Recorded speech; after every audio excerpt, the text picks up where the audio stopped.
نحمدہ و نصلی علی رسولہ الکریم۔ ایک سوال ہمارے پاس ہے کہ قیامت تک جو 73 فرقے ہوں گے تو وہ کیا سب مسلمان ہوں گے اور سب جنت میں جائیں گے؟ دیکھیں، ایک ہی جماعت جنت میں جائے گی، وہ ہے اہل سنت۔ تو یہی نبی کریم علیہ السلام کے صحابہ کے طریقے پر ہے۔ اور باقی جو حدیث ہے اس میں لفظ امتی کا ہے، اس کا مطلب یہ ہے کہ وہ سب دعویٰ کریں گے کہ ہم مسلمان ہیں، نماز پڑھیں گے، زکوٰۃ دیں گے، حج کریں گے، لیکن وہ مسلمان نہیں ہوں گے اپنے عقائد باطلہ کی وجہ سے اور اپنے کفریات کی وجہ سے۔ تو لہٰذا ایک ہی جماعت جنت میں جائے گی اور وہ ہے اہل سنت، اور اسی پر رہنا فرض ہے۔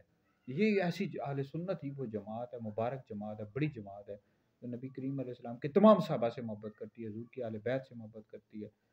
تو اسی پر رہنا فرض ہے، اور باقی جتنے بھی فرقے ہیں گمراہ ہیں اور اہل سنت سے خارج ہیں، اور لہٰذا یہ ہے کہ جو اہل سنت کے علاوہ کسی فرقے میں جائے گا تو گمراہ ہے اور وہ دوزخ میں جائے گا۔